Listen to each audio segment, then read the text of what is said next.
Donc là, j'ai des frissons en y pensant. Le moment où je suis sûr que j'ai eu ce sentiment, c'est à l'after party. Il y avait tous les gens qui étaient là, qui étaient venus au salon. Il y avait 1400 personnes. On est arrivé au yo-yo. On a fini derrière le DJ avec toute notre équipe de bénévoles qu'on avait fait monter sur scène, célébrer un peu la fin de toute cette aventure. Tu vois. Donc ça, c'est un moment où je peux te dire où j'ai sincèrement ressenti ça. Bienvenue dans Brandzone, le podcast qui décrypte les stratégies d'influence, de branding et de communication sur les réseaux sociaux. Chaque semaine, des experts et des créateurs te partagent leur parcours et leurs conseils pour développer ton image et ton activité. Bonjour, dans Brandzone, aujourd'hui, on reçoit Karim Saba. Donc Karim, tu es cofondateur de la Paris Creators Week. On est ravis de te recevoir aujourd'hui dans Brandzone. Bienvenue. Merci. Pour ceux qui ne te connaissent pas, parce que tu es très connu en tout cas dans le métier de l'influence et de la creator economy, est-ce que tu peux te présenter un peu, que tu me racontes un peu ton parcours, comment tu es arrivé là? Ouais. Alors moi, je viens pas du tout pour le coup de l'influence, des médias, de la com, de l'audiovisuel. Après une école de commerce, un parcours assez classique au final, j'ai commencé à m'intéresser aux cryptos et en fait j'ai passé les 6-7 dernières années de ma vie dans les cryptos et la blockchain. J'avais une boîte de trading qui s'appelait Wharton, qui était le premier market maker de crypto en France. Donc c'est un métier un peu spécifique de gens qui se pluguent aux plateformes pour fournir de la liquidité. Donc c'est assez technique.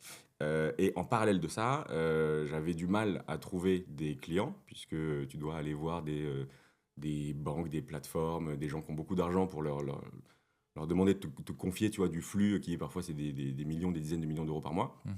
Donc j'avais du mal à trouver ces gens-là. Tu peux pas les trouver en faisant du Google Ads, tu peux pas vraiment faire de cold calling, tu peux pas trop les DM sur LinkedIn, il faut les rencontrer.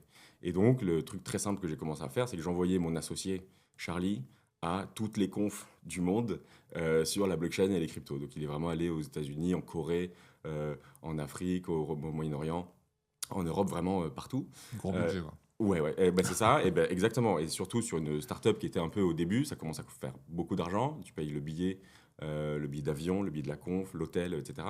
Et donc en fait, tout simplement, au bout d'un moment, on s'est dit, mais en fait, pourquoi on ne ferait pas notre propre conférence? Et donc en parallèle de ma boîte de trading, j'avais une autre activité qui était d'organiser des événements pour les professionnels de la blockchain et des cryptos. Et donc c'était très utile pour tous les gens qui participaient à tout ça. C'était très utile pour nous, puisque le premier event qu'on crée là-dedans, ça s'appelle la Paris Blockchain Week. Donc c'est une semaine d'événements sur la blockchain et les cryptos. Et en fait, l'année après cette première édition, le chiffre d'affaires de notre boîte de trading, on le multiplie par, je sais pas, 7 ou 10 ou un truc comme ça, quoi. Et tout ça, c'est parce que on avait été pendant 2 jours en direct avec les partenaires de l'événement qui étaient des clients potentiels, avec les speakers de l'événement qui étaient des clients potentiels. Et donc ça nous a beaucoup aidé.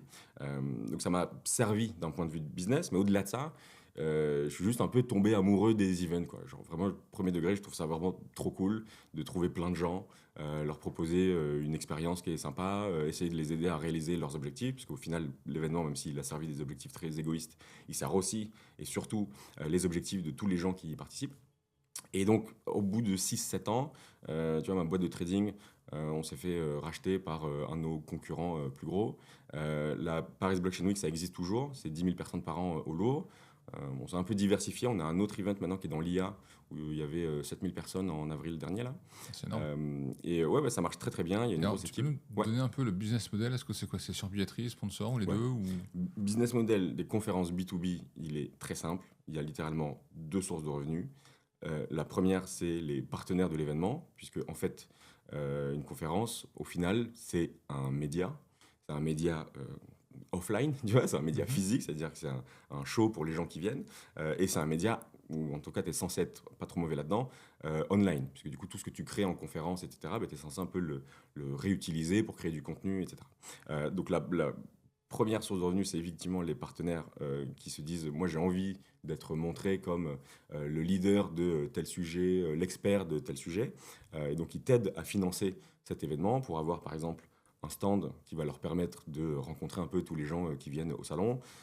Pour certains, même si on essaie d'avoir quand même un petit Chinese wall, enfin, un petit mur entre l'édito et les partenariats, certains, tu vois, on pourrait réfléchir à créer des sessions un peu dédiées pour eux sur scène. Donc ça, c'est les premiers trucs. Et la première source de revenus. Et la deuxième source de revenus, c'est évidemment la billetterie. Les gens qui viennent payent le billet pour avoir accès en fait à tout ça, accès à tous les gens qui vont être là, accès aux conférences et à toute la connaissance qui va être partagée. Et donc voilà, c'est à peu près ça.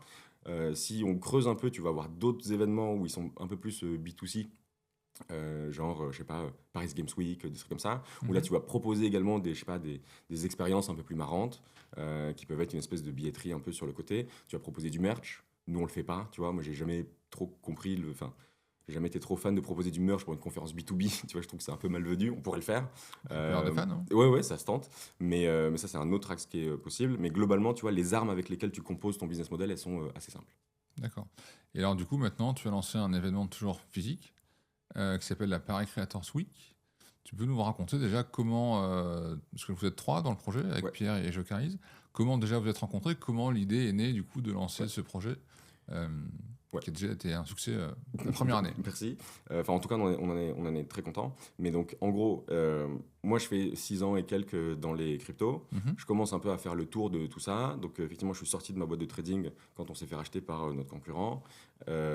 J'ai commencé à me désengager de la Paris Blockchain Week parce que ça m'intéressait plus trop, tu Ouais. vois. J'avais fait un peu le tour, voilà, des sujets blockchain, corporate, etc. Donc, j'ai passé plusieurs mois, peut-être 6 ou 7 ou 8 mois, à juste chercher un peu ce que j'allais faire après. Je me suis souvenu, parce que je l'avais un peu oublié, que en vrai, au départ, moi, mon goal, c'était de bosser dans les médias, dans la prod.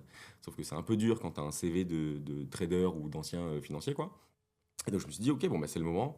J'ai du temps, j'ai des connaissances, j'ai des ressources, j'ai monté plein de trucs qui ont plutôt bien marché. Je pense savoir faire des trucs assez cool. Donc, j'essaye à ce moment-là, quoi. Au même moment, tu as Pierre qui a fait la même chose que moi, à savoir qui a monté des boîtes en sortant de l'école, qui, pareil, quitte sa dernière boîte et qui se demande un peu ce qu'il va faire. D'accord. Et au même moment, tu as Marc Lesage Moderati Jocarise, qui lui a fait, je pense, 7 ou 8 ans chez Goldman Sachs, qui se barre parce que, pareil, il a un peu fait le tour, il a plus trop envie de graviter dans cette ambiance-là, quoi, et qui commence à streamer des jeux vidéo. Et donc, on se rejoint au même moment de nos vies, tu vois, donc c'est vraiment un coup de chance. Et on commence un peu à discuter de tout ça. Marc, il sait qu'il veut être créateur de contenu, et donc de commencer un peu à toucher à tous ces sujets qui sont l'influence, produire des choses cool pour sa communauté, etc. Mais il est encore au tout début. Enfin, quand on commence à se parler, il est au tout début de sa chaîne. Pierre, il est en train de chercher sa prochaine aventure, et il vient de rejoindre Marc pour l'aider à faire grossir sa chaîne et à bosser sur la partie un peu plus business. Mhm. Et moi, je suis littéralement en train de me dire, ok, je veux bosser dans ce secteur, mais je ne sais pas trop comment faire, et surtout, je connais personne, quoi. Tu vois, moi, je connais que des gens de la crypto, des traders, des machins, tu vois. Je connais personne qui a un jour produit un contenu qui a fini sur un écran, quoi, tu vois. Et donc, en fait, au bout d'une discussion où moi, je leur mets un peu un énorme tunnel sur qu'est-ce que c'est une conférence, à quoi ça sert, pourquoi c'est complètement sous-coté par les entrepreneurs en général. Tu vois, les events physiques, ils n'ont pas besoin d'être gigantesques, mais les events physiques en général. La conclusion à la fin de tout ça, c'est, OK, on est tous les trois, on est globalement alignés sur nos objectifs. Euh, L'autre truc, ça aussi c'est un peu un coup de chance, mais c'est qu'au moment où on commence à réfléchir à ce projet, on se rend compte que il n'y a pas vraiment en fait en France le gros événement généraliste de ce secteur. Tu vas avoir des événements un peu sectoriels, on va dire. Tu vas Mhm. avoir un gros événement podcast. Tu vas avoir, je sais pas, le YouTube Festival. Tu vas avoir la grosse journée chez TikTok, tu vois. Tu vas avoir le Creators Show de Webedia. Mhm. Donc c'est à chaque fois des choses qui sont portées par une seule entité. La vérité, c'est que pour que on grossisse tous ensemble, tu vois, si on est tous convaincus que cet écosystème il est cool et qu'il a encore plein de choses à proposer, celui de la création de contenu, peut-être qu'en fait il faut juste réussir à réunir tout le monde sous un même toit. Et ça, il n'y a que un outsider qui peut le faire, tu vois. Et donc voilà, donc on se rend compte qu'il n'y a pas vraiment, il y a un peu un trou en France sur ce sujet, tu vois. Nous, on est trop chaud et on a les ressources et les compétences pour le faire. Et donc, on commence à se poser, à réfléchir, à lancer le truc, quoi. Et ça, juste pour resituer, c'était à quel moment à peu près? Ouais. Donc, l'édition 1, c'était en Décembre? décembre 2024. Ouais. On a commencé sérieusement à bosser de façon assez vénère en août-septembre. Et donc, 24? au 23. 24. Ah, donc Et c'est... donc, ouais, c'est très serré. Et donc, l'idée, elle doit venir à peu près à janvier 24. Janvier 2024, là on se dit, on le fait, et on commence tout doucement à poser les premières bases, mais il ne se passe pas grand-chose, quoi. C'est-à-dire qu'on met vraiment des mois juste à s'engager pour de vrai dans le truc. On commence à y réfléchir, on en parle, on a un petit groupe WhatsApp, on avance. Mais on n'a rien engagé de fou comme dépense juste en termes de temps, quoi.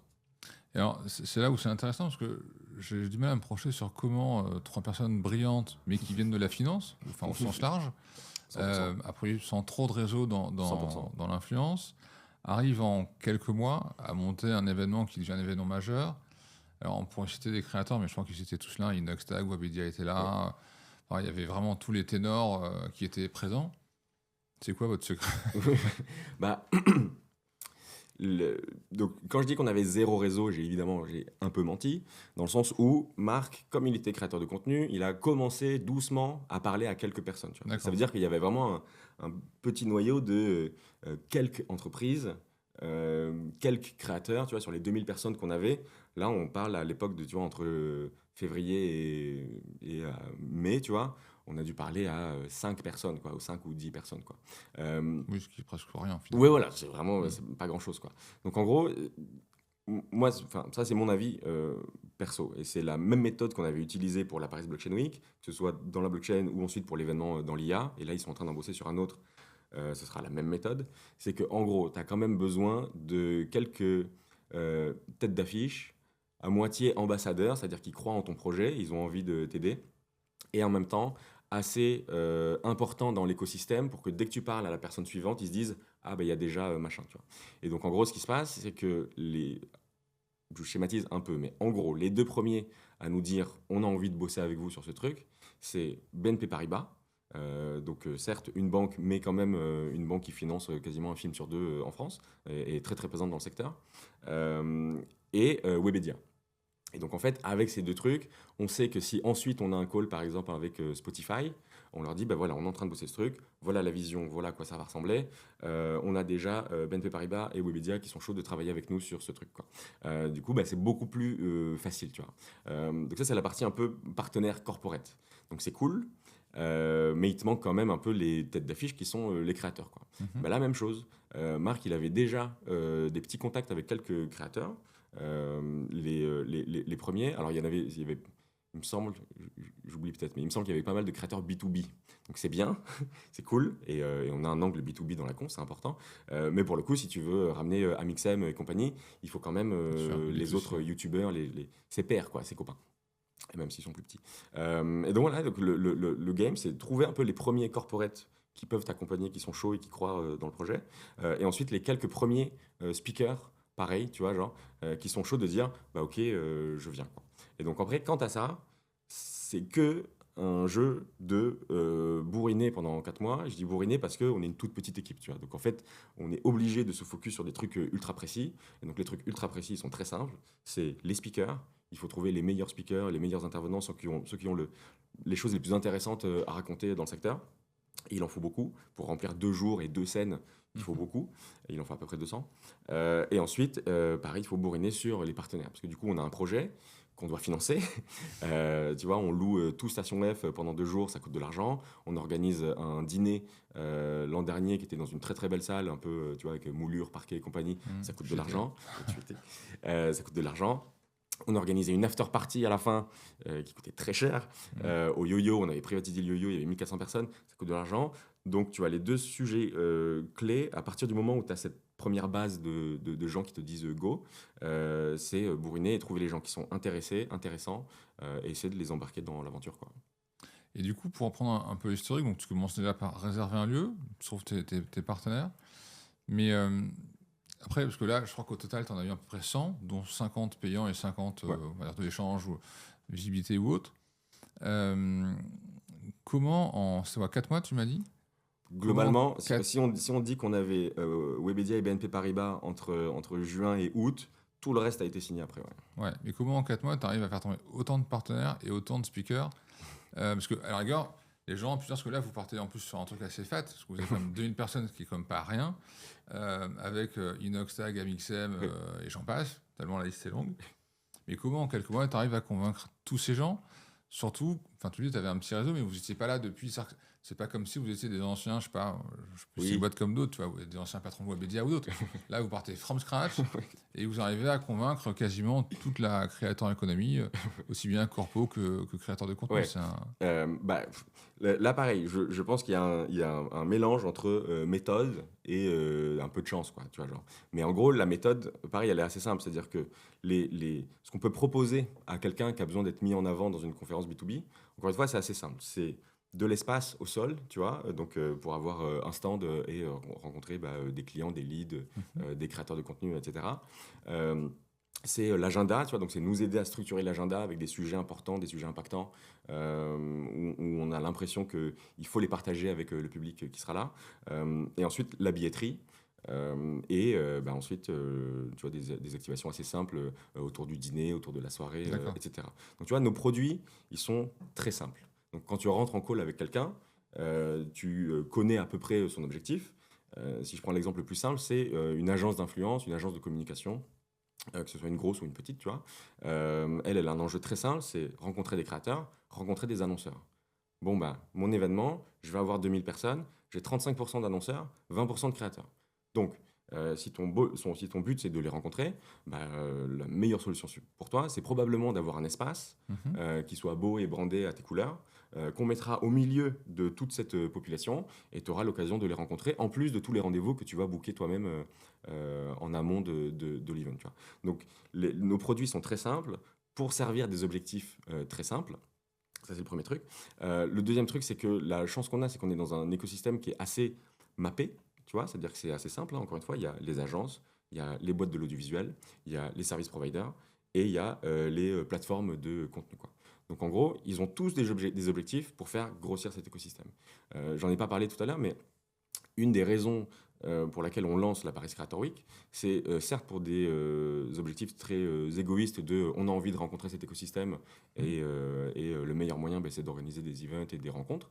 La deuxième chose, c'est qu'on est convaincu que même si on a 20 ans de divertissement et d'audiovisuel derrière nous, on pense que ça va aller encore plus loin, que tout cet écosystème va être prompt à des chamboulements qui vont être gigantesques, et c'est déjà le cas et tu les connais par cœur. Euh, Tu vois, si on prend par exemple un créateur de contenu, c'est quelqu'un, tu vois, qui soit gros ou petit, quelqu'un qui vit de sa passion, quoi. Il vit de partager de la connaissance, faire du divertissement, etc. Et ça, c'est trop bien. Tu vois, genre, c'est vraiment génial. Tout le C'est monde cool. devrait pouvoir avoir cette chance, tu vois, genre, même si c'est très dur. Et donc, qui les finance pour l'instant, c'est les marques. Mhm. Et les marques, la vérité, c'est que tu en as beaucoup qui sont très, très acculturés au sujet. Et donc, tu as un gâteau qui permet de faire manger tous les créateurs de contenu de France. La vérité, c'est que ce gâteau pourrait être beaucoup plus gros, quoi. Et donc ça passe par, ça, c'est notre avis, de l'acculturation des marques à ce que font les créateurs de contenu. Tu vois, c'est-à-dire que l'époque de la story, l'URL dans la story vers un produit, nous, on pense que c'est un peu terminé, quoi. Ou en tout cas que c'est en train de changer. Et donc, le- le- le- le- la genèse de l'événement, c'est vraiment essayer de fournir un maximum de valeur à tous ces gens-là. Tu vois. Et donc, les plateformes, elles ont évidemment de contenu typiquement TikTok, Spotify, YouTube, etc. Elles ont évidemment envie que cet écosystème grossisse. Les créateurs, ils ont envie qu'il y ait plus de marques ou plus de gens qui les aident à vivre de ce qu'ils font. Les fournisseurs de services divers et variés, ils ont évidemment envie que cette verticale grossisse, puisque c'est leur pain quotidien. Et ensuite, il y a les annonceurs qui sont, eux, constamment à la recherche de c'est quoi le prochain axe de communication pour nos clients. Tu vois, quel que soit le produit, si on est dans du B2C, du B2B, les méthodes d'achat, tu vois, elles sont en train de changer et les créateurs sont probablement les gens vers qui il faut se tourner dans un marketing mix. Tu vois. Et donc, pourquoi je raconte tout ça? Tout simplement, je viens avec des produits très simples Mhm. euh, pour un écosystème qui, a priori, ou en tout cas, j'espère, en a besoin, et où on est tous, nous en tant qu'événement, et toutes les parties prenantes de l'événement, alignés sur la direction qu'on veut que prenne cet écosystème. Tu vois. Donc, à partir du moment où tu as tout ça, c'est que du matraquage, quoi. C'est-à-dire que c'est du temps, donc c'est 10 heures, 12 heures par jour de trouver les gens, leur présenter ce qu'on peut faire pour les aider, et ensuite essayer d'arriver à un accord sur comment on avance, quoi. D'accord. Et alors, quand on vient à la Paris Creators Week, il se passe quoi? Qu'est-ce qu'on peut voir? Est-ce que Ouais. tu peux me raconter un peu ce qui se passe Ouais. pendant l'événement? Ouais, ouais. Donc c'est très simple. Il y a l'entrée, check-in, on prend son billet. Tous les gens qui participent à l'événement ont un accès grâce à un billet qu'ils ont acheté. Et quand on a passé le check-in, euh, la priorité pour nous, c'est que nos partenaires, les gens qui nous aident à financer ce budget qui est assez gros quand même, soient contents à la fin des 2 jours. Donc, quand tu arrives et que tu as passé le portique, tu as effectivement un énorme, le grand floor, comment ils appellent ça, l'open platform de Station F, qui est rempli de stands de tous les partenaires qui nous aident à financer tout ça, quoi. Et donc tous ces partenaires, ils ont plein de choses à proposer qui sont très différentes. Tu vas avoir une boîte de production qui bosse que avec des youtubeurs qui montre un espèce de showroom de tous les tournages sur lesquels elle a bossé pour montrer à des créateurs ce qu'elle est capable de faire ou montrer à des marques ou à des agences ce qu'elle est capable de faire. Tu vas avoir les agences, évidemment, tu vois, donc les agences très classiques de influence communication, pareil, même chose, qui montrent ce qu'elles sont capables de faire avec un petit showroom, avec parfois un peu des activations sur le stand qui peuvent être un peu plus ludiques, quoi. Mais le but, c'est que, tu vois, on avait, tu vois, sur la première édition, on avait le stand BNP, Paribas, on avait un stand Webedia, et ensuite, tu vois, tu avais Motaïba qui produit des vidéos avec Inoxtag, Michou et compagnie. Tu avais Audience, qui est la mutuelle des gens de la communication, des intermittents, etc. Ils étaient très Je l'ai, contents. ouais. Voilà. Tu avais Taster qui aide les créateurs à lancer des marques food en livraison. Ils étaient là avec une espèce de roue où tu pouvais gagner des trucs. Ils ont distribué des burgers Mixem, etc.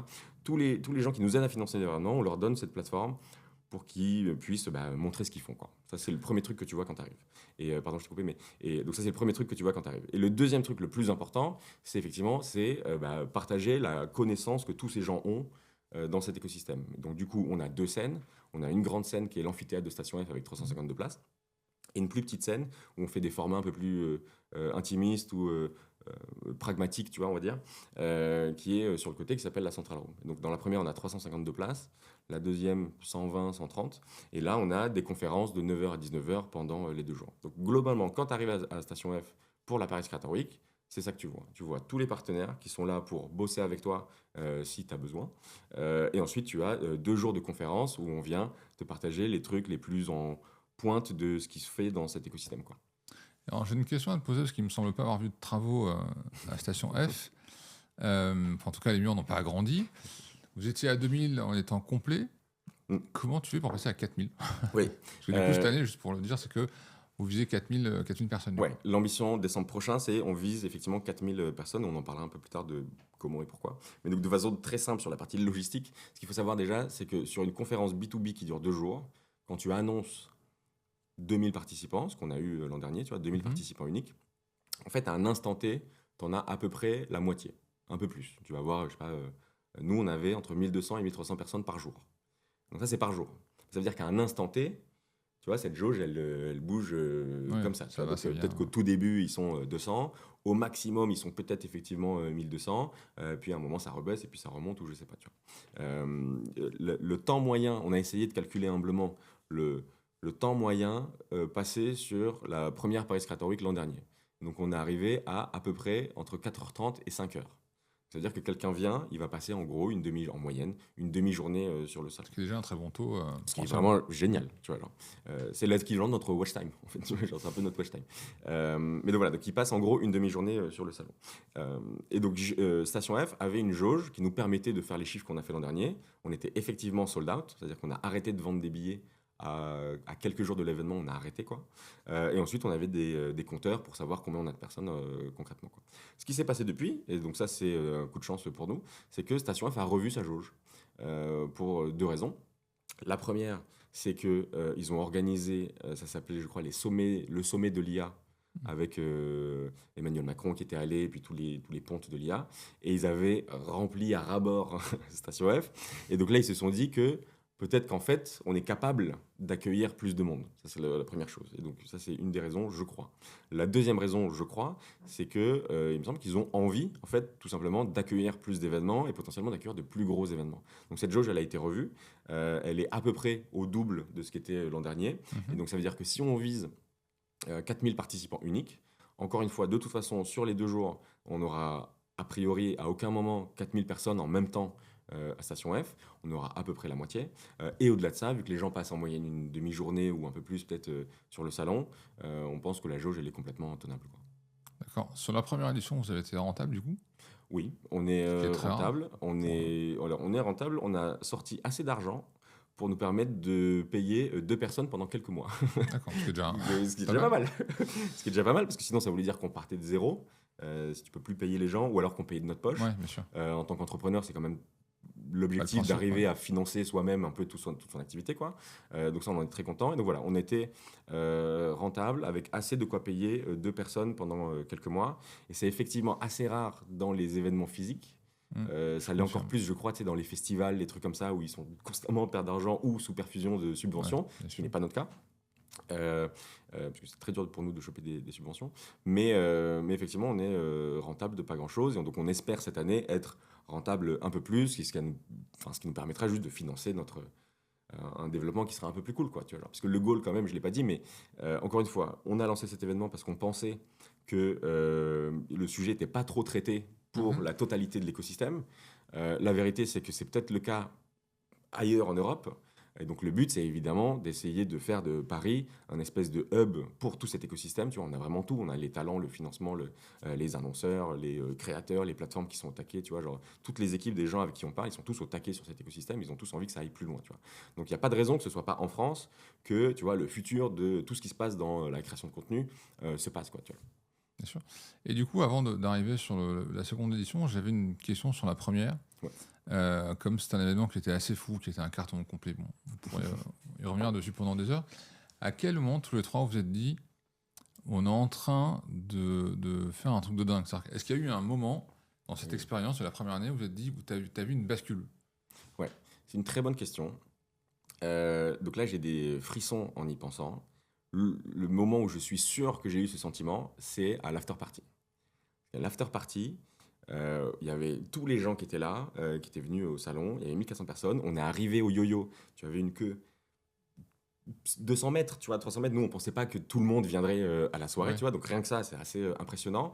Et ensuite, on a fini derrière le DJ avec toute notre équipe de bénévoles qu'on avait fait monter sur scène, à sauter et à célébrer un peu la fin de toute cette aventure, tu vois. Donc ça, c'est un moment où je peux te dire où j'ai sincèrement ressenti ça, tu vois. Genre. J'ai dû le ressentir à d'autres moments, mais j'étais un peu anesthésié par la charge de travail, l'adrénaline, le boum, boum, boum, boum, dans tous les sens.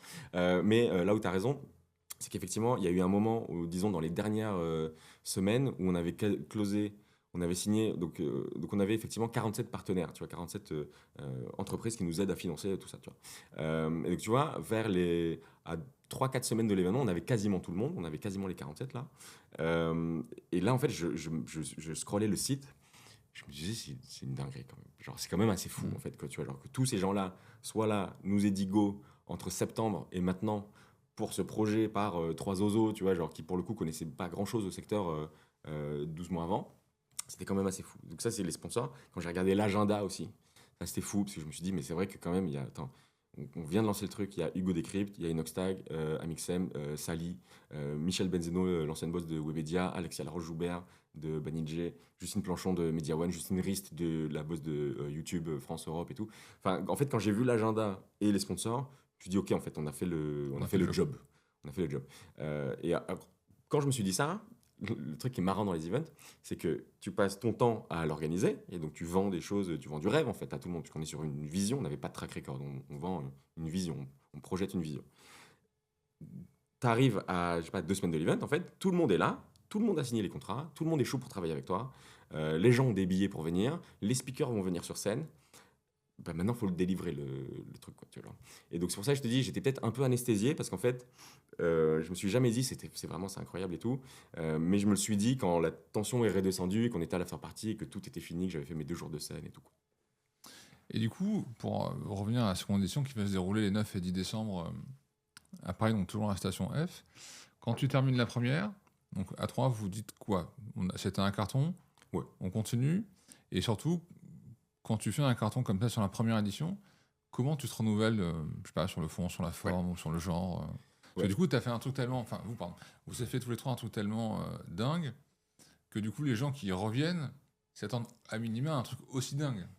Alors, moi, quand je réfléchis à ça, j'essaie de me souvenir de mes années Mmh. Paris Blockchain Week, IA et compagnie. Tu vois, genre, Paris Blockchain Week, moi, j'ai été impliqué dans 6 ans, je crois. Donc, de 0 à 10 000 personnes par an au Louvre. Euh, donc, effectivement, la première, tu as l'impression que c'est la plus dure. Mon avis à moi, c'est que la plus dure, c'est la suivante à chaque fois. Parce qu'en Comme le fait, saut en parachute. mais ouais, non, mais c'est exactement ça, tu vois. Parce que du coup, la deuxième, on est dans un écosystème qui est fini, tu vois, il y a des nouvelles entreprises qui viennent un peu tous les jours, il y a des nouveaux créateurs qui grossissent un peu tous les jours, mais globalement, l'écosystème, il est relativement fini, tu vois. Genre, il va pas demain y avoir un nouveau Media One et demain y avoir un nouveau Squeezie, tu vois. Genre. Donc, si tu veux le refaire, tu as effectivement des gens qui n'étaient pas là la première année, que tu peux faire venir, Mmh. mais globalement, le cœur de l'écosystème, c'est un peu les mêmes personnes, tu vois. Donc, il y a forcément un enjeu de se renouveler sur l'agenda. Ça, c'est le premier truc, enfin sur les speakers. Le deuxième truc, c'est les sujets que tu traites sur scène. Les sujets que tu traites sur scène, c'est un peu la même chose. C'est-à-dire qu'on est en train, tous ensemble, avec toi, tu étais sur scène en décembre dernier, avec les gens qui vont venir sur scène, on est en train tous ensemble de réfléchir au futur de ce secteur. Le futur de ce secteur, on va pas le trouver en un an, tu vois. Donc ça va Bien changer sûr. à chaque fois. On n'a pas les réponses. On va se reposer peut-être les mêmes questions que l'an dernier, mais avec parfois de nouveaux éléments, etc. Tu vois, genre. Donc moi, ce que je me dis, c'est, je repars à la base, à ce qui est. La priorité, c'est les gens qui nous aident à financer l'événement. Et l'autre priorité, c'est les gens qui viennent euh, voir ce qui va se passer sur scène et trouver des nouveaux partenaires, trouver des nouveaux créateurs, etc. Donc, mon goal, mon objectif, c'est que ces gens-là soient contents à la fin. Tu vois. Ces gens-là, ils seront contents à la fin, au global, s'ils repartent avec des nouveaux partenaires, des nouvelles collabs de création, etc. Donc ça, c'est globalement la même infrastructure qu'on est censé créer. Et ensuite, il y a effectivement les sujets qu'on va traiter sur scène. Donc il y aura forcément des sujets qui seront un peu les mêmes, qu'on va Mmh. traiter un peu différemment et qui seront un peu les mêmes, mais il y aura forcément des nouveaux sujets, tu vois, et qui nous sont en train de nous tomber dessus parce qu'on a fait la première édition. Petit exemple rapide, année 1, on a très peu parlé du live, des lives sur Twitch, des formats live, etc.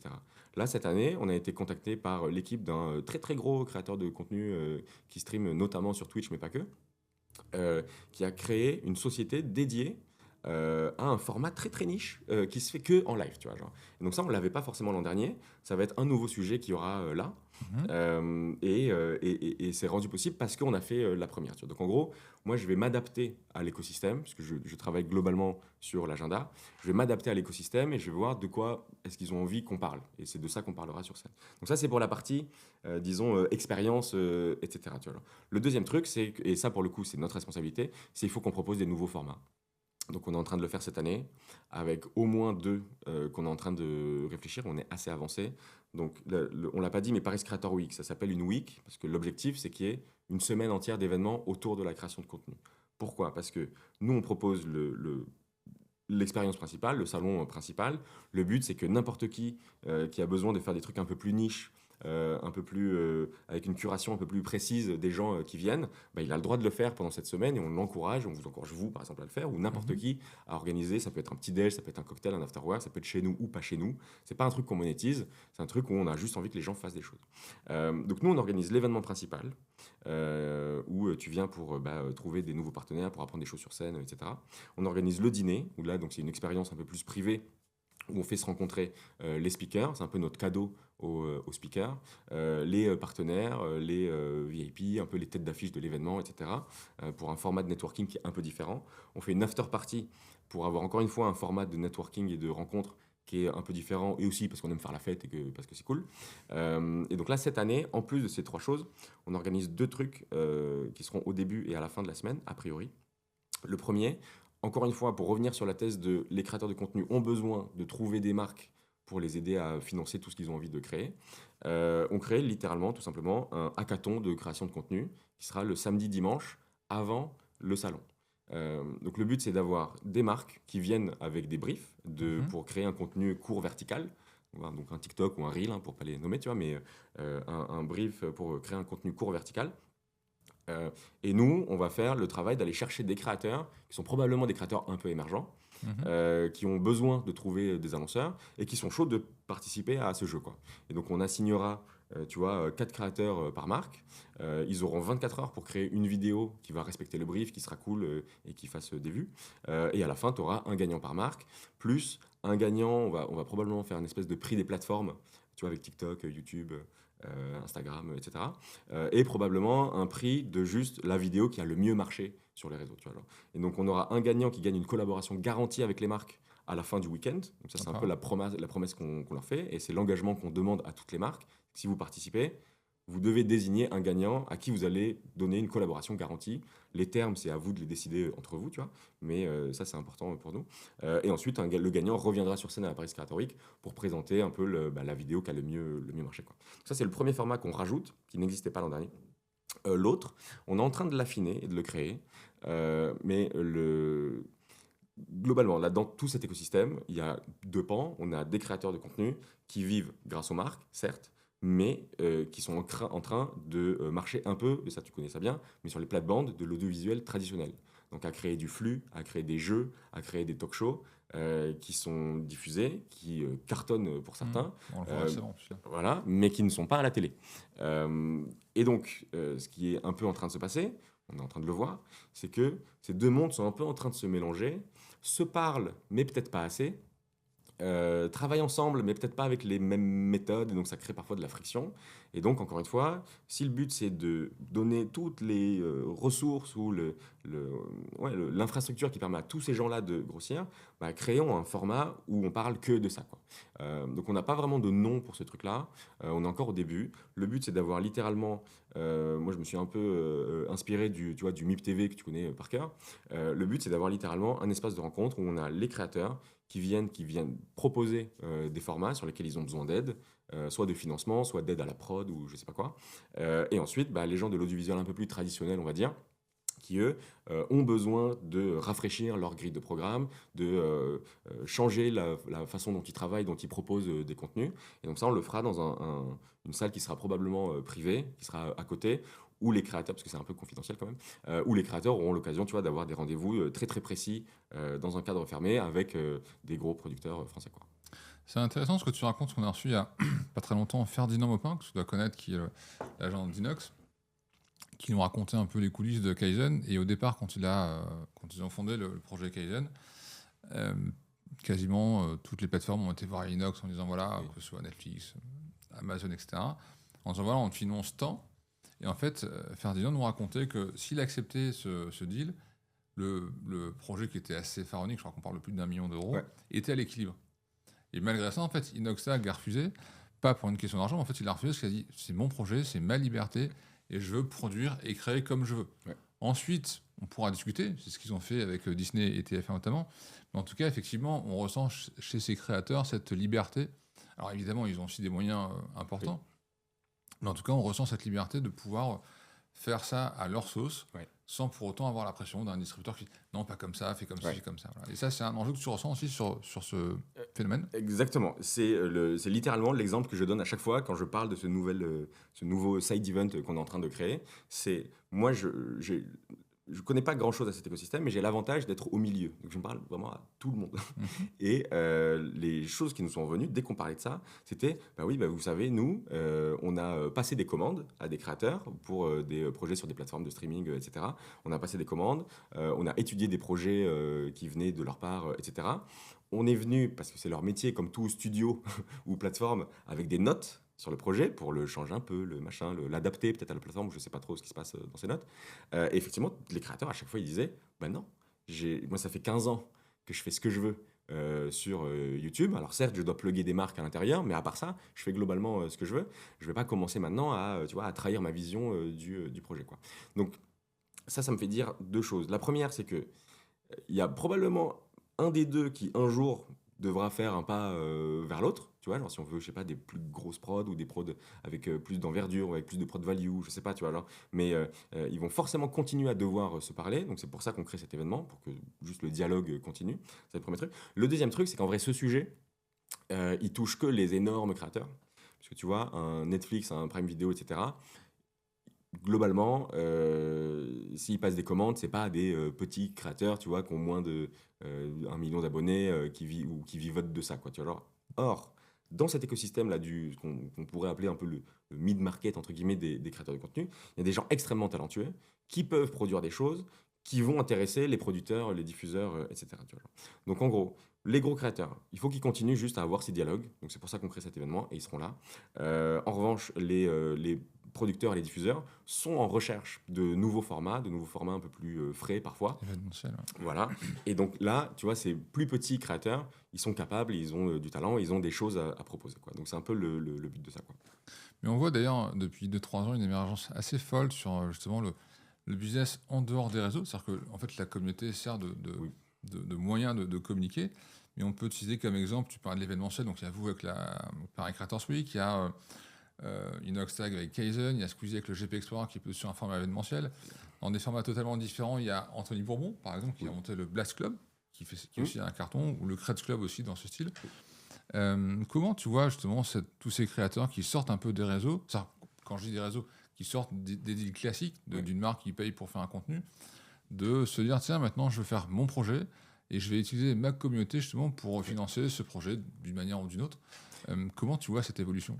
Bah, elle est complètement naturelle, elle est très très simple, c'est du bon sens. C'est-à-dire que année 1 de Paris Creator Week, on reçoit Cyril MP4, donc je pense 5 millions d'abonnés sur YouTube, qui vient sur scène faire une keynote où il explique l'écosystème des entreprises qu'il a créées.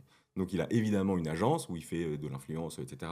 Il a, j'imagine, son agence qui gère son image personnelle et ses vidéos, etc. Mais à côté de ça, en fait, il a lancé une marque de clavier gaming. Et donc le raisonnement, il est très simple, et c'est le même raisonnement qu'ont tous les autres, c'est que pendant des années, à faire des vidéos autour du gaming ou de divertissement, etc., il a envoyé des centaines de milliers, voire des millions de personnes sur le site de Logitech, par exemple, pour plugger un produit dans ses chaînes.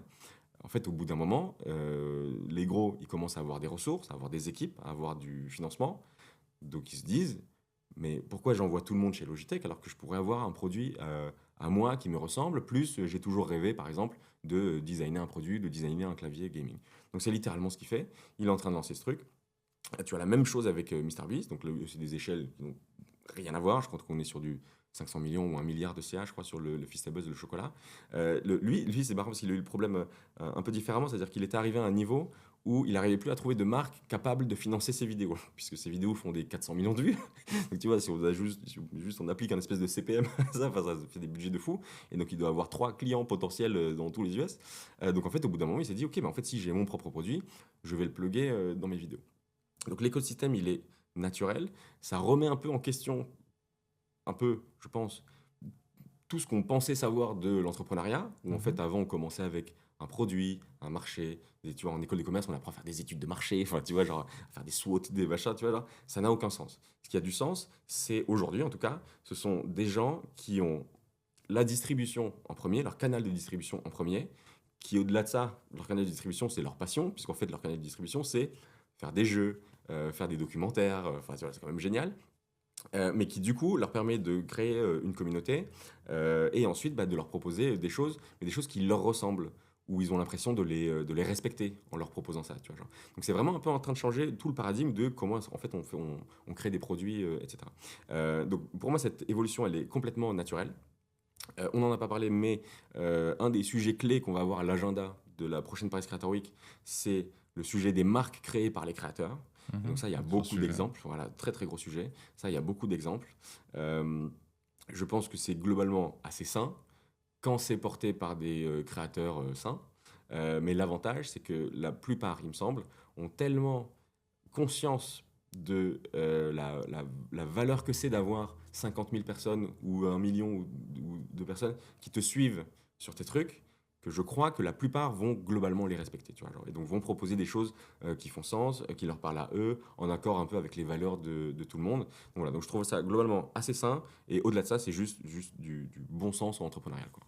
Et ce qui est intéressant dans ce que tu racontes, c'est qu'on parle de marques créateurs ou de créateurs qui développent des marques ou des projets, etc. Mais on s'aperçoit aussi, parce qu'on parlait d'Inoxtag, de Squeezie, qui lancent à la fois des projets événementiels de marques, mais qu'il y a même des créateurs qui ont, je sais pas, 100, 200, 300, qui arrivent aussi, comme ils sont sur une thématique forte et sur une communauté ultra engagée, à développer des projets, des marques Donc au final, ça s'adresse à tout le monde. C'est pas forcément que pour les gros Ouais, créateurs. exactement. Ça, c'est l'autre truc, c'est que le gros va faire des gros trucs, tu vois, donc des trucs qui ont beaucoup d'impact. Donc MrBeast, effectivement, il lance du chocolat, année 1, 200 millions de CA. Bon, voilà, fin du game. Au-delà de ça, effectivement, tu vois, donc si on prend tout simplement l'exemple de mon associé Marc, Jocaris, lui, il doit avoir, je crois qu'il a 70 000 abonnés sur YouTube. Mhm. Sur Twitch, j'ai pas regardé récemment. Il était à 7 000 il y a un an, mais je crois qu'il a beaucoup augmenté. Il a dû peut-être doubler ou un truc comme ça. Euh, il a une communauté qui est très engagée sur un secteur qui est très niche. Au départ, il a commencé à parler de comment rentrer en finance de marché, etc. Puis il a commencé un peu à s'ouvrir sur l'entrepreneuriat. Donc en fait, globalement, il a des gens qui sont juste intéressés par les sujets que lui, il est en train de traiter. Quoi, tu vois. Donc c'est globalement autour de l'entrepreneuriat, etc. Et de la création de contenu, etc. Et donc effectivement, l'avantage, c'est que quoi qu'il fasse, tant qu'il respecte sa commu, tu vois, mais quoi qu'il fasse, il aura toujours des gens qui vont un peu le suivre dans ce qu'il veut faire. Et pas le suivre bêtement. C'est pas ça que je veux dire. Tu vois, genre, ils vont le suivre parce que eux-mêmes ont cette même envie ou ce même projet que lui est en train de lancer.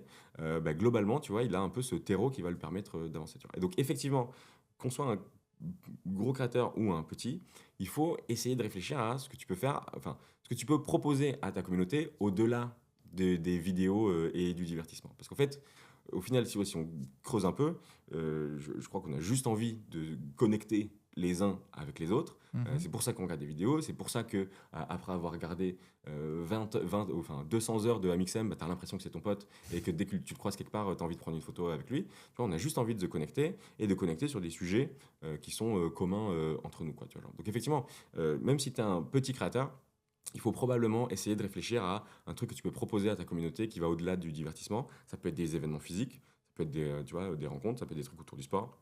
Ça peut être, il faut avoir un peu la curiosité entrepreneuriale, tu vois, genre, mais ça peut être tout simplement un produit ou un service qui répond à un besoin qu'on a tous ensemble parce qu'on se connaît en tant que petite communauté de 20 000 personnes ou de 1 million, tu vois. Et donc, c'est effectivement un truc qu'il faut faire. Quoi. Non, c'est très, très cool. Et du coup, est-ce que tu peux, alors on a déjà quelques noms, mais est-ce que tu peux nous dire qui on peut retrouver par exemple cette Ouais. année à la Ouais. Paris Créateurs Euh, PCW, comme je tu peux dire, l'appelles. je peux dire une chose quand même en préambule, c'est que l'agenda de la Paris Creator Week, donc on vise à peu près 200 speakers. C'est comme ça qu'on Mhm. arrive à remplir 2 scènes sur 2 jours. Euh, le gros des speakers arrive globalement entre maintenant et décembre, et les plus gros, tu vois, entre octobre et novembre, quoi. Tu vois, genre. Tu parles Donc des en négos ou gros, des annonces du coup? bah, de la confirmation d'un D'accord. speaker qui dit je viens, quoi, tu vois. Ok. Donc en gros, là, je suis effectivement en discussion avec des très très gros français pour qu'ils viennent, qu'on ne peut pas citer puisqu'ils n'ont pas encore confirmé. Bien sûr. Mais donc on aura des nouveaux très très gros français, donc des hommes et des femmes qui n'étaient pas là l'an dernier, qui viennent cette année, qui sont très forts sur le sujet bah, des marques lancées par les créateurs, voilà, pour pas trop donner d'indices. Mais au-delà de ça, tu vois, dans les premiers qu'on a confirmés qui sont assez gros, tu as Papsan, Mhm. tu vois, qui s'est fait connaître autour de la photographie, ses streams à l'étranger, la Corée, etc. Enfin, il est trop cool. Donc il sera là. Et on a un créateur espagnol qui s'appelle Quantum Fracture. Je crois qu'il a 2 ou 3 millions d'abonnés sur YouTube, qui fait des trucs autour de la physique, tu vois, donc des trucs autour de la science. Donc c'est un truc qu'on n'avait pas, donc on essaye de s'ouvrir. Donc tu vois, ça c'est un peu des créateurs, tu vois, en fait on est un peu en train d'essayer d'ouvrir par rapport à tu vois l'écosystème des usual suspects français quoi tu vois D'accord. donc il faut qu'on essaie d'aller chercher un peu des trucs qui sont un peu différents donc tu vois alors sur les créateurs voilà je peux pas annoncer d'énormes stars maintenant mais évidemment donc suivez la page LinkedIn par exemple tu vois genre là vous verrez on les annoncera petit à petit On mais on en mettra a tous les des liens en très dessous très très d'ailleurs. très cool à annoncer quoi voilà. J'ai vu qu'il y avait aussi Océane, je crois. Il y a C'est Océane ça. effectivement il y a Océane et le Motif qui était là l'an Mhm. dernier au dîner. Océane et le Motif, pareil. On les avait pas spécialement dans notre scope. Ah ouais, ça c'est l'avantage et l'inconvénient d'avoir une petite équipe et de bosser sur 4 mois, c'est que du coup, on peut pas tout traiter. Tu vois, genre, du coup, effectivement, tu vois, l'an dernier, on n'avait pas spécialement pensé à les inviter, mais ils sont venus au dîner. Le Motif, il a parlé avec Marc au dîner, plus ils se sont vus une autre fois. Il a trop kiffé le projet, il a trop envie de s'impliquer un peu plus. Donc effectivement, il sera sur scène et Océane également, donc sûrement sur deux sujets différents, quoi. Après, sinon, sur le côté corporate, là, pareil, assez facile. Euh, euh, on reprend un peu les plateformes, mais on essaie de monter au niveau européen, quoi. Donc, tu vois, par exemple, l'an dernier, on avait l'équipe Spotify sur scène. Cette année, on va avoir la head of podcast de Spotify Europe, quoi. Cool. Donc, tu vois, qui est une fille elle parle pas français, elle gère tous les podcasts pour Spotify en Europe. Ils ont probablement plein de choses très intéressantes à dire. Ils ont le switch vers la vidéo, ils ont l'espèce de switch vers l'espèce de réseau social, je sais pas si t'as vu. Enfin, tu vois. Donc voilà. Et au niveau des marques, du coup, les 50, en tout cas les 100, mais Ouais. un peu globales qui étaient présentes, est-ce qu'elles vous reçuivent Ouais. pour la nouvelle édition? Et surtout, est-ce que tu as eu des marques qui t'ont dit non, ça m'intéresse pas, votre truc, je sais pas ce que c'est, et qui t'ont rappelé en disant bah, finalement, ce serait pas mal. Donc déjà, sur la cinquantaine de l'an dernier, quasiment tous reviennent. Donc ça, c'est plutôt bon signe quand Ouais, tu es belle entrepreneur, preuve. de dire j'ai sorti un produit, les gens reviennent. Ça, c'est cool. Donc ça, a priori, ça va. Ensuite, on a les nouveaux. Donc ça, c'est effectivement, c'est des gens... J'essaie de réfléchir en même temps à des gens qui m'ont recalé et qui viennent ensuite, mais ce sera pas très cool de les citer. Mais non, bon, on va pas les citer. Mais donc effectivement, il y a... Alors, c'est notamment... mais je leur en veux pas. Mais c'est notamment, je pense, des agences. Des agences qui ont besoin de comprendre le ROI, qui ont besoin de comprendre à quoi ressemble l'expérience. Et effectivement, qu'on avait contacté pour l'année 1, qui ne sont pas spécialement venus. Là, sur l'année 2, ça vient. J'ai un peu la même chose, alors c'est pas confirmé, et je pourrais pas les citer, mais sur, de toute façon les gens vont deviner, sur des grosses plateformes. Donc grosses plateformes de contenu, où année 1, c'était bon, bah c'est cool, je viendrai voir, quoi. Année 2, là, on est en train de travailler sur un truc un peu plus cool, où on va un peu plus loin dans l'activation, et ce qu'on peut proposer aux 4000 personnes qui vont venir avec ces gens-là. Donc ça, effectivement, mais ce qui se passe en fait, et c'est pour ça que je vous dis, je ne leur en veux pas, c'est l'année 1, on présente une vision, c'est-à-dire que c'est un rêve, quoi. C'est-à-dire, voilà le lieu, on va le remplir, faites-nous confiance, ça va être cool. Là, pour le coup, j'ai un track record. Donc quand je rentre en call maintenant avec des gens, j'ai tout simplement, la seule chose que je fais, c'est que je raconte l'année 1, donc Mhm. je donne les chiffres, donc 2000 participants uniques, une cinquantaine de partenaires qui nous aident à financer l'événement, une cinquantaine de partenaires médias, 200 speakers, voici les top speakers. J'ai 35% d'annonceurs, 20% de créateurs, le reste c'est ce qu'on appelle écosystème, donc tu vois les agents, etc. Et je dis voilà, ça c'est ce qu'on propose. Maintenant vous avez tel et tel objectif. On pense qu'on peut vous aider sur ça et ça, quoi. Tu vois, genre. Donc c'est l'avantage de l'année 2, c'est que moi, je trouve que c'est toujours plus dur, parce que tu l'as dit tout à l'heure, il faut proposer une expérience qui est un peu différente, Bien sûr. etc. Donc, on arrive un peu à le faire avec les nouveaux formats. Mais globalement, l'avantage, c'est quand même qu'on vient avec un track record, quoi. Donc, en gros, pour te répondre, j'ai effectivement des gens, pas mal même, qui nous ont dit non l'an dernier et avec qui on est en train de travailler cette Mhm. année. Et sur les 47 de l'an dernier, quasiment tous reviennent. Ceux qui ne reviennent pas, d'ailleurs, c'est plus pour des sujets, tu vois... euh, bon, j'hésite à les citer, mais ouais, on s'en fout, je pense. Mais Dailymotion, ils étaient là l'année 1, et Mhm. c'était trop cool. Et ils avaient un stand, et c'était trop bien. Et moi, j'étais content, parce que tu vois, c'est plateforme française. Enfin, tu vois, il n'y en a pas beaucoup dans l'écosystème, quoi. Et je crois que donc, tu vois, c'est un peu un cas particulier. Je crois qu'ils ont un peu gelé tous ces types de projets autour de la création de contenu. Et donc, on n'a même pas réussi à rediscuter avec eux, quoi, parce que je pense que c'est plus du tout dans leur scope, quoi. D'actu, ouais. Ouais. Et tout à l'heure, tu nous racontais un peu les nouveautés qu'on pourrait retrouver cette année. Est-ce qu'en dehors de la Paris Creators Week, vous avez envie de développer le projet, je sais pas, soit sur d'autres supports, soit dans Ouais. d'autres villes ou alors, du coup, pour l'instant, vous faites focus sur ça ou vous pensez déjà un peu à l'après? Ouais. C'est une très bonne question. Donc, tu as parlé d'autres villes. Donc, ça, c'est le rêve, entre guillemets, de tout organisateur d'événements. C'est qu'il a un truc qui marche à Paris. Il se dit, magnifique, On let's part en go, province. 12 villes. Tu vois, genre New York, Séoul, Sao Paulo, whatever. Donc, ça s'appelle du géocloning. Donc, il y a sûrement des gens qui arrivent à le faire. Moi, je trouve que c'est un des trucs les plus compliqués de ce secteur, quoi. Donc, sur Paris Blockchain Week, on y a réfléchi. La différence avec Paris Blockchain Week, c'est que Paris Blockchain Week, dès l'année 1, c'est 70% de pas français. Tu vois, et c'est monté, je pense, à 80%, je pense, tu vois, genre, de speakers pas français, de partenaires pas français, de gens de l'étranger, quoi, qui viennent à Paris pour tous se rencontrer, tous ensemble. Donc, du coup, la question s'est posée. Le truc, c'est que si tu as déjà tout le monde qui vient de la planète entière pour te voir à Paris, quel intérêt tu as à faire Paris Blockchain Week au Japon, par exemple? Bah, pas spécialement, tu vois. Donc à la limite, tu peux essayer de réfléchir vraiment à une ville où t'as pas spécialement d'empreinte et essayer de le faire. Donc, je crois que moi j'ai quitté l'entreprise depuis, mais je crois qu'ils sont en train de réfléchir à ça. Le challenge, c'est que le edge, l'avantage que tu as quand tu crées une conférence B2B, c'est ton réseau, c'est ta compréhension de l'écosystème local. Donc sur Paris Blockchain Week, puisque j'avais une boîte de trading, plus une association qui faisait du lobbying et qu'on était assez implanté dans l'écosystème à Paris, et à l'étranger, puisque c'est globalement un écosystème global, la blockchain, c'était assez facile de faire venir les gens. Là, Paris Creator Week, un peu la même chose. C'est-à-dire que, ok, on connaissait personne. Par contre, assez vite, comme il y a des gens qui nous ont un peu apporté leur confiance, on a commencé assez vite à mapper le truc. Et donc, si tu veux le faire, encore une fois, Japon, Sao Paulo, US, tu as la partie orga physique locale qui est très très complexe. Ça veut dire que tu dois te manger des voyages là-bas parce qu'il faut voir les lieux en vrai, tu vois. Genre. Ou alors, tu dis que tu prends un espèce de partenaire, agence événementielle locale. Ça, c'est toute ta marge qui disparaît. C'est le premier truc. C'est-à-dire, si tu fais ça, voilà, c'est toute ta marge qui disparaît. Tu vois, tout à l'heure, tu me disais, est-ce que vous êtes rentable? Donc, on est rentable parce qu'on fait tout nous-mêmes. Tu vois, il y a quelqu'un un jour qui m'a dit, c'est qui ton agence pour le dîner? J'ai pas d'agence pour le dîner, c'est Bibi. Enfin, tu vois, genre, c'est nous. L'ancienne. Ouais, voilà, il faut booker un lieu, faire un plan de table, avoir à manger, à boire, etc. Ouais. On fait nous. Quelqu'un m'a dit, c'est qui ton programmateur pour les confs? Non, c'est nous. On va créer, nous, l'agenda qu'on pense le plus pertinent. Tu vois, genre. Donc, tu vois, donc, si tu veux faire du géocloning, c'est très dur parce que du coup, soit tu le fais toi-même et du coup, bah, c'est des voyages, des machins, de la compréhension locale, c'est très très compliqué. Soit tu te maques avec un partenaire local et du coup, potentiellement, ta marge disparaît. Bien sûr. Donc là, j'ai schématisé de façon très très basique, mais du coup, au-delà de ça, avant de commencer à réfléchir à d'autres villes, il faut qu'on arrive juste à notre plafond de verre à Paris.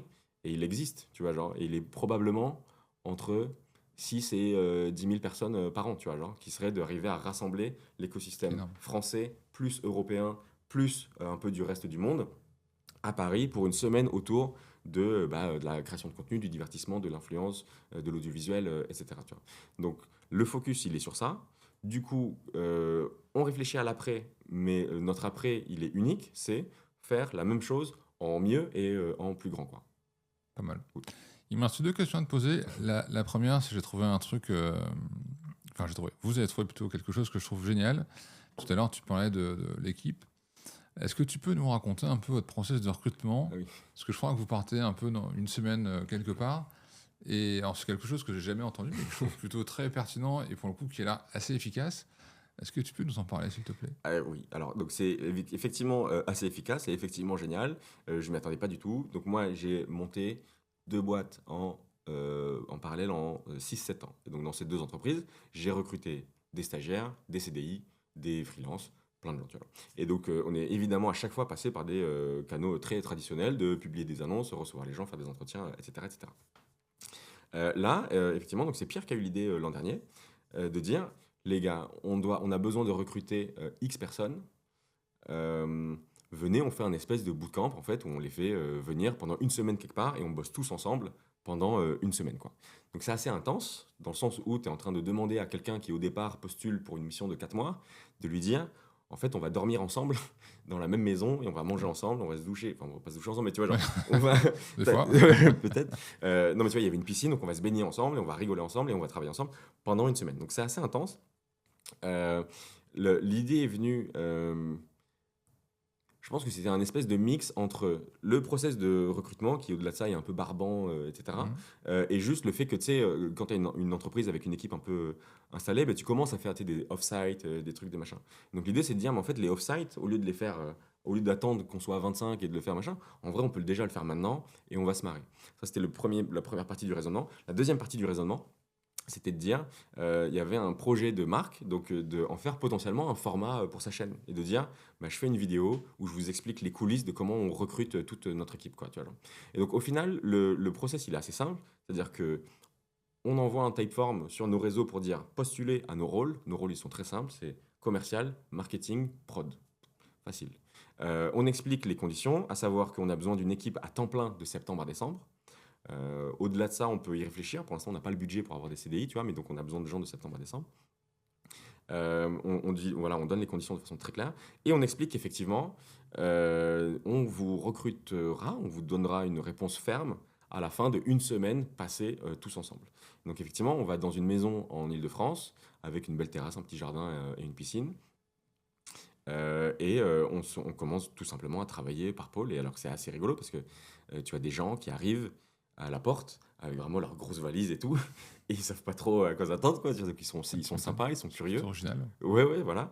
L'avantage, moi, ce que je me dis, globalement, c'est que déjà, juste quelqu'un qui a l'envie de faire ce truc, j'ai déjà un peu envie de travailler avec lui. Tu vois, alors c'est un peu ça que je me dis. C'est quelqu'un qui se dit, vas-y, moi je le fais, je fais une semaine avec tous ces gens-là pendant. J'ai envie déjà un peu de bosser avec lui, tu vois. Et après, cette envie, en vrai, elle se confirme globalement pendant la semaine. Le bootcamp de l'an dernier, euh, on a gardé tout le monde dans l'équipe sauf une personne, mais c'était plus sur des sujets de dispo et de budget.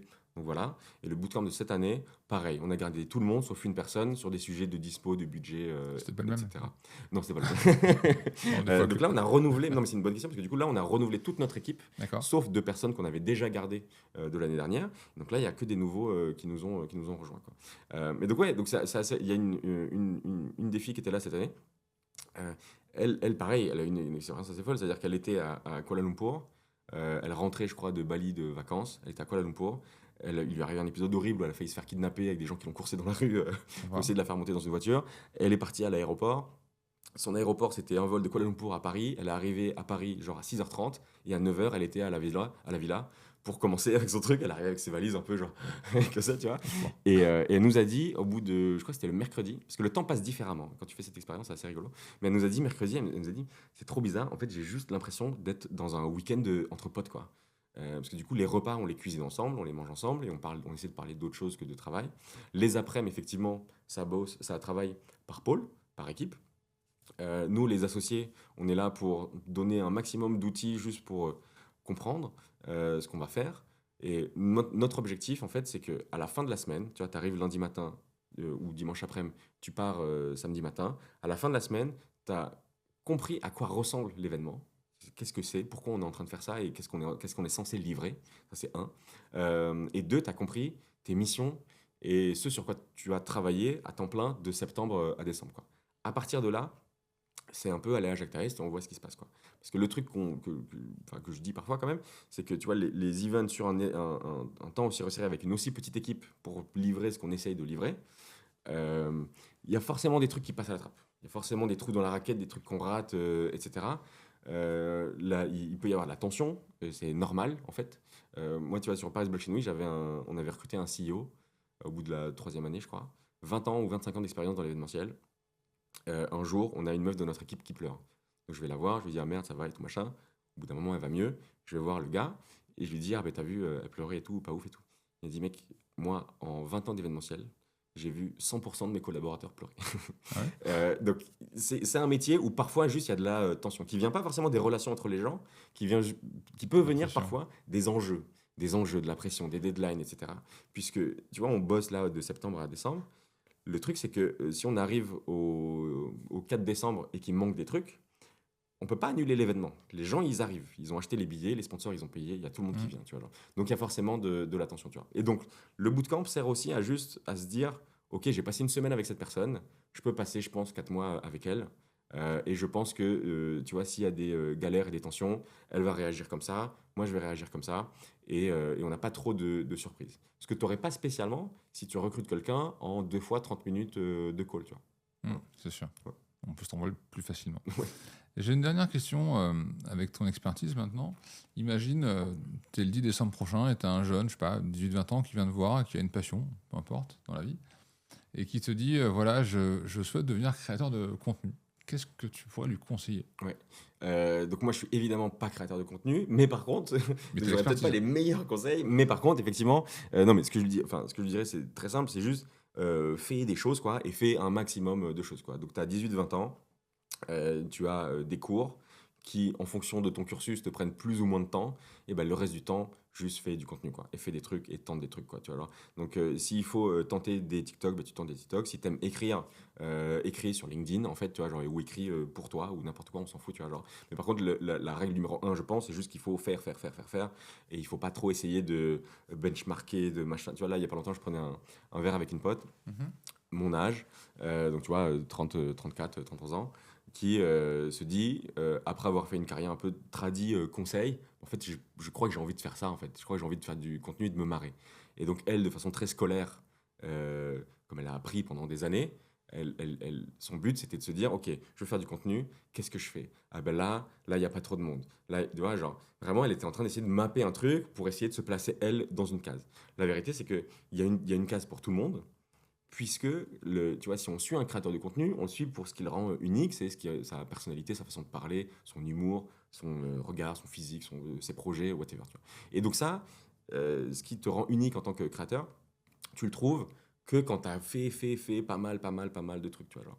En vrai, je sais pas si j'arriverai à trouver un exemple on the spot comme ça, là, mais il y a plein de créateurs de contenu. En vrai, ils sont pas les mêmes aujourd'hui qu'ils étaient Bien sûr. à leur début. Tu vois. Et donc, ils l'ont trouvé juste en faisant. Donc le premier truc, c'est il faut faire des choses. Et le deuxième truc, donc ce ne sera pas des conseils très techniques, hein, mais le premier, c'est il faut faire des choses, il faut en faire un maximum avec tout ton temps libre.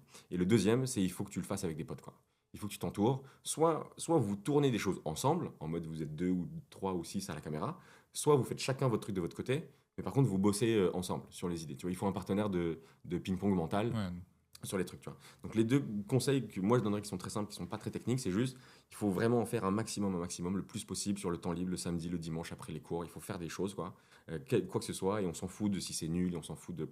Les gens, ils auront, si tu as 18 ans ou 20 ans, les gens, ils auront largement le temps d'oublier quand on aura 33 et que tu vivras de ça, tu vois. Euh, et le deuxième truc, c'est fait avec des potes. Chauffez-vous, tirez-vous la bourre un peu sur qui fait le plus de vues ou je sais pas quoi, ou qui est le plus marrant, on s'en fout. Mais trouvez une méthode pour bosser à plusieurs, quoi. Écoute, Karim, merci pour tout. On a hâte de te voir du coup le 9 et 10 décembre à la Paris Creators Week 2.